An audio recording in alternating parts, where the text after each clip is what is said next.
Oke, kita mulai ya. Untuk bab kedua ini atau chapter kedua ini adalah membahas tentang penalaran ya, atau reasoning. Kita wajib untuk membahas tentang penalaran ini sebelum kita masuk ke teori akuntansi karena dalam mata kuliah teori akuntansi ini nantinya akan ada banyak asersi atau pernyataan atau kalimat atau paragraf yang di dalamnya itu butuh teknik khusus untuk memahaminya, yaitu butuh proses penalaran ya. Jadi kita tidak bisa langsung baca satu paragraf mengerti langsung, enggak, tapi kita harus bisa melakukan penalaran supaya kita paham betul maksud dari asersi atau pernyataan dalam paragraf atau kalimat itu. Seperti itu. Kita langsung masuk saja supaya ada gambaran tentang chapter kedua ini ya. Oke, jadi di sini sebelumnya dijelaskan ya di slide ini tentang apa itu penalaran. Nah, simpelnya kita ingat-ingat lagi nih. Biasanya tuh dalam kehidupan sehari-hari sering kan ada yang bilang kayak, kamu bisa nalar gak sih ya? Atau kamu bisa nalar gak, ini maksudnya apa gitu kan? Artinya nalar di sini adalah proses ya kan, berarti kan. Jadi kalau dianalogikan dengan yang lain, kamu bisa kerja nggak sih? Atau kamu bisa menutup pintu itu nggak sih? Nah, artinya itu adalah proses ya, proses kata kerja yang dia ada proses di dalamnya ya. Kamu bisa nalar nggak sih? Nah, penalaran sini adalah proses. Proses apa? Nalar, berpikir logis. Untuk apa?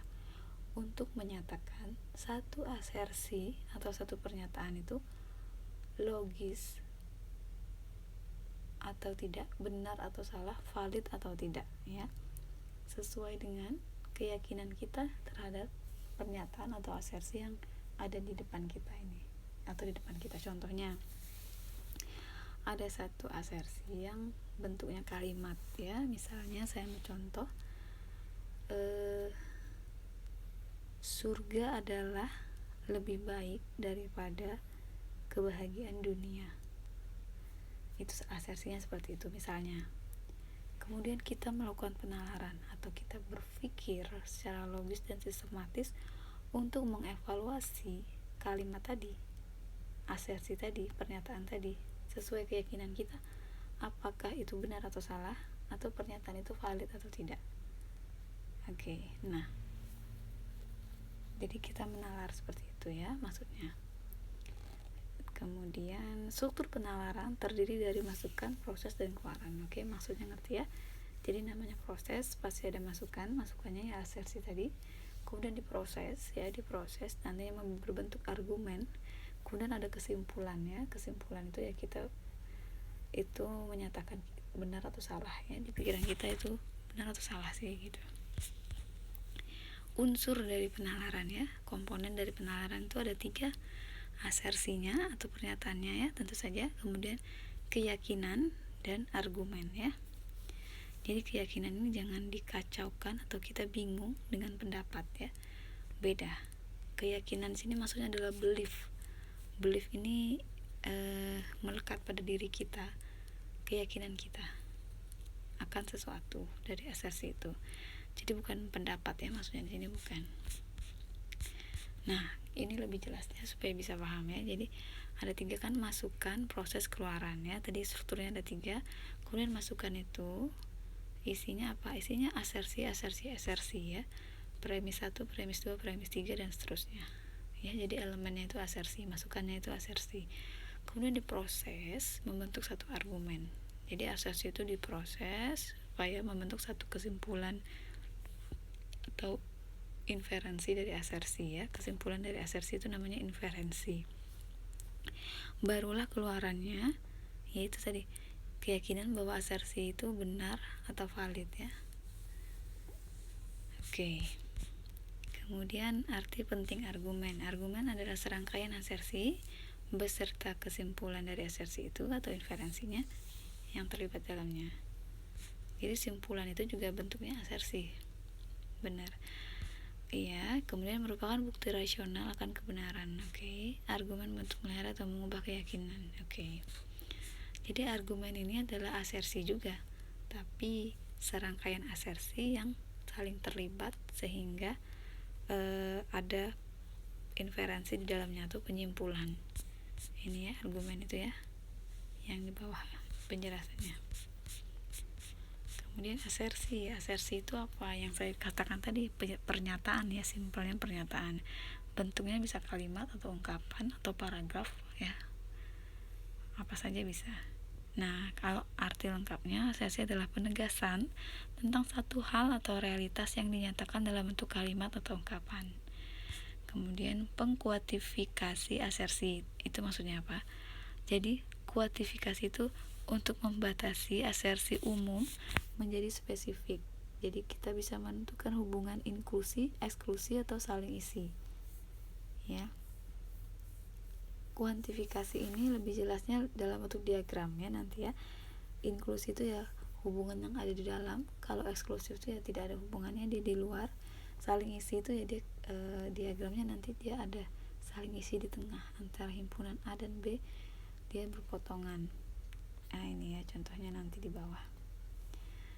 Penyajian asersi itu penting, dia punya makna, punya arti, supaya tidak terjadi falsi atau kekecohan atau kita terkecoh gitu kan.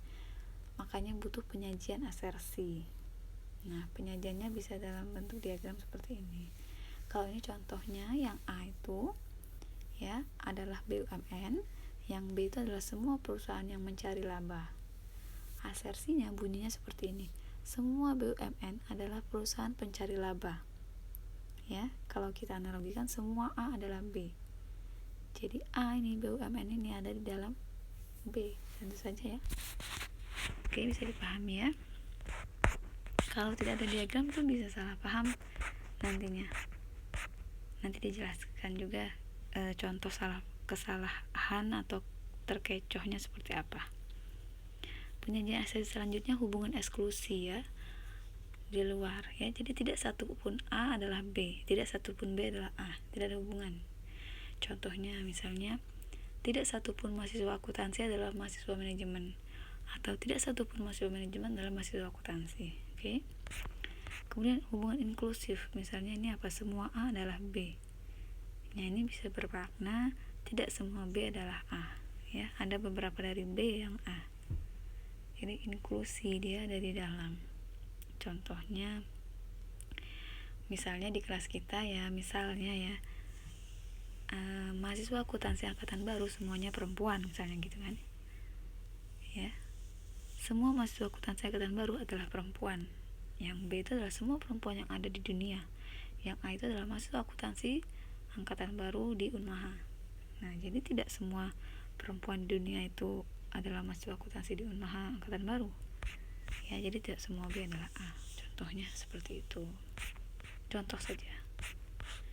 Yang saling isi yang seperti ini ya, kalau masih ingat pelajaran himpunan, diagram yang ada di tengahnya itu saling isi, namanya pernyataan asersi saling isi. Nah, jika tidak penyajian asersi itu tidak tanpa diagram, maka kita tidak bisa tahu. Misalnya asersinya beberapa B adalah A, kita bisa salah paham nih. Kalau nggak ada diagram, kita bisa berpikir ada sebagian A yang bukan B, semua A adalah B, atau B sama dengan A, atau kita bisa menyangkal asersi semua B adalah A, atau asersi yang menegaskan tidak semua B adalah A. Ini beberapa B adalah A tadi ya, interpretasinya kan beberapa B adalah A, bisa diagram sebelah kanan, bisa diagram sebelah kiri ya kan. Bisa hubungan saling isi, bisa inklusi. Nah bisa salah paham jika penyajian asersinya tidak interpretasi atau tidak interpretatif, tidak mewakilkan ya. Nah, asersi yang dalam bentuk istilah ya, nanti dalam teori akuntansi itu banyak istilah, interpretasinya juga harus benar. Contoh interpretasi yang pertama itu blue round table, artinya meja bundar yang berwarna biru. Jadi semua meja itu bundar, tapi ada beberapa yang berwarna biru. Nah itu yang dimaksud Ya, yang satunya yang sebelah kanan itu round blue table, artinya meja biru yang bentuknya bundar. Jadi semua meja warnanya biru, cari yang bundar. Nah, jadi interpretasinya harus jelas. Dalam menalarkan dari satu istilah itu kita harus benar interpretasinya. Jika tidak, kita bisa salah kaprah, ya. Kita bisa salah mencatat dalam akuntansi nanti. Jadi harus benar penalarannya. Oke. Ini teori saja ya. Jadi jenis dan fungsi asersi. Kalau jenis asersi itu ada asumsi, ada hipotesis, ada fakta. Fakta lawannya asumsi, hipotesis itu adalah dugaan. Oke, ada 3 jenis. Fungsi dari asersi itu sebagai pernyataan premis dan pernyataan konklusif. Ya. Premis itu ya asersi 1 2 3-nya tadi, konklusi itu ya kesimpulannya tadi. Ini kaidah atau prinsip ya. Konklusi itu tidak dapat melebihi premis. Ya, konklusi itu pasti dia mewakili premisnya. Keyakinan. Nah, belief tadi apa sih? Keyakinan tadi apa sih? Yaitu kebersediaan untuk menerima bahwa satu asersi adalah benar tanpa memperhatikan apakah argumen itu valid atau tidak, atau apakah asersi itu benar atau tidak. Keyakinan itu ya benar, seperti itu ya. Keyakinan. Memang sulit untuk mendeskripsikan satu kata yang sering kita pakai. Kita harus deskripsikan apa. Tapi sebenarnya kita tahu keyakinan atau belief itu apa ya. Yang pasti keyakinan itu bukan pendapat ya. Keyakinan itu ya ini maksudnya. Oke, ini anatomi saja tentang argumen tadi ya. Premis itu asersi ya, sama. Cuma ada premis 1, premis 2, premis 3 ya, semuanya asersi, dan ada inferensi, kesimpulan dari asersi itu. Kemudian baru muncul konklusi itu juga asersi ya, semua pernyataan di premis dan konklusi itu namanya asersi ya. Indikator argumen. Nah, ada beberapa orang yang sulit mengerti isi dari satu paragraf kadang kalau jarang membaca ya. Dia misalnya orang tersebut tidak punya budaya membaca, sehingga ketika melihat satu paragraf dia bingung yang mana premis, yang mana konklusi. Nah, ini hanya indikator jika sulit memahami. Kalau premis itu biasanya kata-katanya oleh karena, mengingat, dengan asumsi bahwa, jika. Kalau indikator konklusi atau kesimpulan biasanya kata-kata depannya oleh karena itu, dengan demikian, maka, sehingga, sebagai akibatnya. Nah, kayak gitu ya. Ini untuk membantu mengenali supaya paham maksud dari satu asersi atau satu paragraf atau satu pernyataan atau satu kalimat itu dia paham. Karena kalau kita tidak paham premisnya yang mana, sebab akibatnya yang mana ya, maksudnya premis yang mana, kesimpulan yang mana, dia nggak ngerti maksud paragraf itu apa. Jadi ada tekniknya juga untuk mengerti ketika belajar teori itu ya. Jenis argumen. Nah, ini jenisnya ada deduktif, ada non deduktif ya. Deduktif itu maksudnya adalah ya deduktif ya. Jadi kita melihat sesuatu yang benar itu sesuai dengan pikiran logis kita. Kalau induktif itu kan melihat sesuatu itu benar sesuai dengan apa yang terjadi di depan mata, atau kata lainnya empiris atau realitas. Kalau deduktif enggak. Kalau realitasnya itu bilang benar, tapi kalau kita teliti secara logis dia nggak benar atau dia hoax, kita berpikir logis, kita berusaha untuk berpikir, nah itu deduktif. Tapi kalau induktif tuh ya apa yang kita lihat, itulah benar, ya udah berarti itu. Nah, di dalam argumen juga ada pembagian seperti itu, deduktif dan non deduktif. Non deduktif dibagi induktif, analogi, sebab akibat. Oke, kita lihat contohnya. Nah, ini yang deduktif ya. Premis 1-nya major, premis 2-nya minor. Yang major, semua binatang menyusui berparu-paru. Yang minor, kucing adalah binatang menyusui. Maka konklusinya harus berpikir nih kita, karena tidak tertulis di asersi premis 1 dan 2. Kita harus menggabungkan kedua premis ini sehingga dapat konklusi. Menggabungkan itu kan berpikir logis ya, logical argument. Kita dapat konklusinya kucing berparu-paru, padahal ya kita hanya mengaitkan saja, tidak ada empirisnya atau realitanya tertulis di situ kucing berparu-paru, tapi kita hanya berpikir logis untuk menggabungkan itu. Nah gitu maksudnya. Oke, ini contoh ya, membandingkan induktif dan deduktif. Ini yang induktif.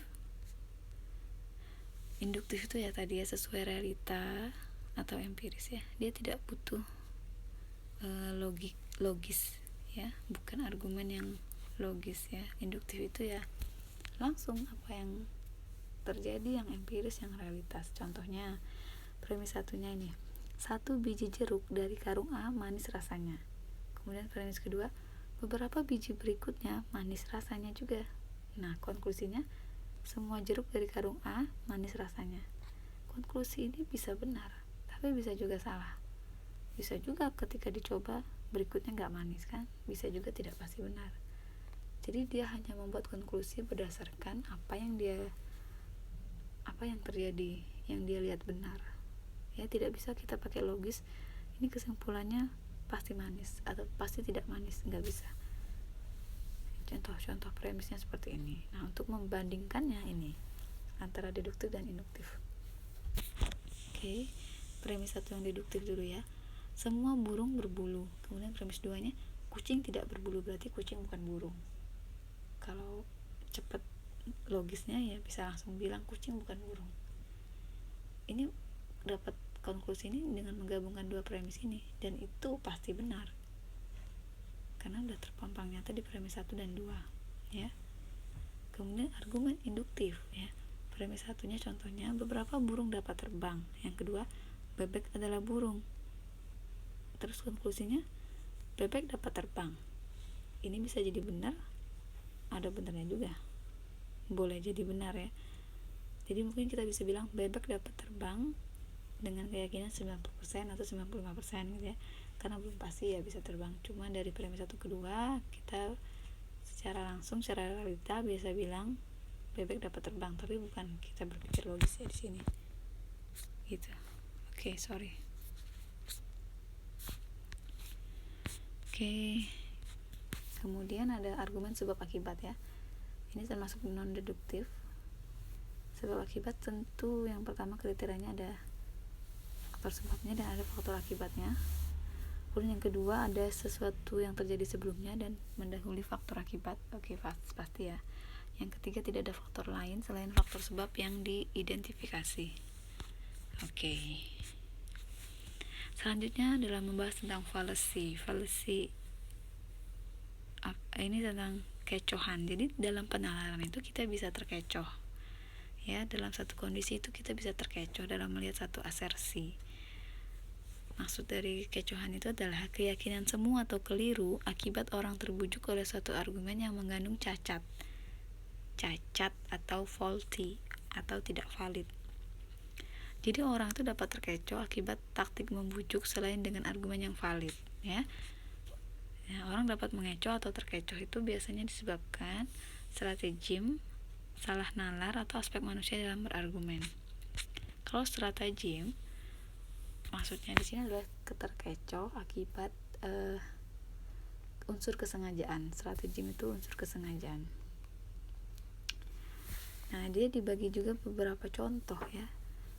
Persuasi tak langsung, terkecoh ini persuasi tak langsung, maksudnya persuasi ini kan ajakan dari kata persuatif ya, ajakan tak langsung. Ini contohnya adalah misalnya sering kita lihat iklan, entah itu di TV, entah di media sosial, itu dia memberikan ajakan ya, atau persuasi tidak langsung. Misalnya saya menggunakan produk katakanlah sampo A, dia bilang gitu, ayo ikut saya pakai sampo A gitu. Dia tidak mengajak secara langsung, dia bilang produk sampo A memiliki vitamin, keratin, atau zat-zat apa yang ada di sampo itu. Dia tidak menggaungkan kualitas dari sampo itu, tapi dia mengajak secara tidak langsung ya. Jadi kayak ambasadornya atau yang di endorse ini bilang, saya pakai sampo ini, ayo ikutan pakai sampo ini. Jadi dia persuasif tidak langsung. Nah itu ketika kita menonton itu kita bisa terkecoh penalaran kita karena ajakan tidak langsung itu. Contohnya seperti itu ya. Kemudian kecohan lantaran stratagem yang kedua, atau stratagem ini yang sengaja, yang disengaja membidik orangnya. Tahu ya maksudnya membidik orangnya, ya membidik orang. Jadi misalnya contohnya, saya tidak mau menerapkan aturan pajak yang baru karena dikeluarkan oleh gubernur A misalnya gitu. Jadi dia tidak mengatakan kelebihan atau kekurangan aturan yang baru itu, tapi dia membidik orang yang mengeluarkan aturan itu, ya gitu maksudnya, contohnya. Kemudian yang ketiga, menyampingkan masalah. Ini contohnya misalnya asersinya seperti ini: tidak ada yang boleh merevisi aturan pencatatan akuntansi. Intinya semua yang tertulis di standar itu benar, misalnya seperti itu asersinya. Ini kan menyampaikan masalah ya. Jadi dia bilang kita tidak boleh protes terhadap cara mencatat dalam buku akuntansi sesuai standar. Pokoknya kita harus mengikuti standar. Yang kata-kata pokoknya atau yang pasti, intinya, harusnya, nah itu tuh menyampingkan masalah. Kayak apa ya, menyampaikan masalah ini ya dia mencari masalah yang lain supaya orang terkecoh gitu. Kemudian misrepresentasi. Ini contohnya misalnya ada politisi A mengatakan bahwa kami akan menurunkan anggaran militer untuk berhemat APBN negara, misalnya seperti itu. Kemudian politisi B mengatakan, oh politisi A itu mau melemahkan pertahanan militer Indonesia, misalnya seperti itu. Jadi dia memisrepresentasikan sesuatu supaya terkecoh maksudnya ya. Kalau imbauan Caca ini maksudnya adalah kita misalnya berjualan satu produk itu kita naikkan harganya karena yang lain banyak yang menaikkan harganya. Jadi dia terkecoh dengan imbauan Caca. Kalau imbauan otoritas, saya mau menerapkan kebijakan baru karena yang mengeluarkan kebijakan adalah kepala sekolah A, misalnya seperti itu. Jadi otoritas. Atau saya mau mengikuti aturannya karena mengeluarkannya adalah kepala lurah A, misalnya seperti itu. Jadi imbauan otoritas, dia terkecoh dengan imbauan otoritas. Nah itu bedanya. Kalau imbauan Caca yang tadi banyak yang melakukan, jadi dia ikut melakukan gitu. Terkecoh dengan itu. Kalau imbauan tradisi sudah sering dilakukan sebelumnya, maka dia melakukannya. Jadi dia tidak mencari tahu apakah itu benar atau tidak sesuai yang seharusnya atau sesuai syariat, tapi dia mengikuti kebiasaan atau tradisi yang sudah terjadi sebelumnya. Itu imbauan tradisi. Dia terkecoh dengan imbauan tradisi, ya, dan seterusnya. Ini kalau dilema semu ya dia dilema gitu kan, dia dilema terhadap satu asersi. Kalau imbauan emosi dia merasa harus mengiyakan keinginan dari si pembuat asersi itu karena dia misalnya sambil menangis atau sambil tertekan atau apa gitu. Jadi dia terkecoh dengan imbauan emosi. Oke. Kemudian kekecohan ini juga bisa disebabkan salah nalar. Salah nalar ini misalnya menegaskan konsekuen atau menyangkal antesedan. Nah, menyangkal antesedan atau menegaskan konsekuen ini sama ya maksudnya. Antesedan itu adalah ini kejadian sebelum. Kan kalau konsekuen kan sesudah ya. Konsekuensi itu sesudah. Kalau antesedan itu sebelum. Jadi dia menyangkal kejadian sebelum dan menegaskan konsekuen. Nah itu bisa terjadi kekecohan. Misalnya seperti ini. Contohnya ada asersi 1 atau premis 1 berbunyi Semarang ada di Pulau Jawa Tengah atau Semarang ada di Provinsi Jawa Tengah. Kemudian premis yang kedua, saya ada di Semarang, gitu kan. Saya ada di Semarang itu kan antesedan. dia tidak menyangkal antesedan, dia asumsi 2 isinya malah menguatkan antesedan. Oke, kemudian kalau dibalik nih, misalnya Semarang ada di Jawa Tengah, kemudian saya ada di Jawa Tengah, ya kan? Kemudian saya ada di Jawa Tengah itu kan menegaskan konsekuennya. Nah, itu bisa mengecoh juga, ya kan, bisa terkecoh bahwa Jawa Tengah ada di Semarang. Nah, jadi contohnya seperti itu. Kemudian pentaksaan ini, jadi kalau kalian baca bukunya juga ada ya penjelasan di situ. Pentaksaan ini contohnya, kita ambil contoh saya yang pertama tadi ya, misalnya surga adalah lebih baik daripada kebahagiaan dunia. Nah, itu ketika dia mengatakan premis yang kedua, misalnya tadi premis 1, surga adalah lebih baik daripada kebahagiaan dunia, kemudian premis keduanya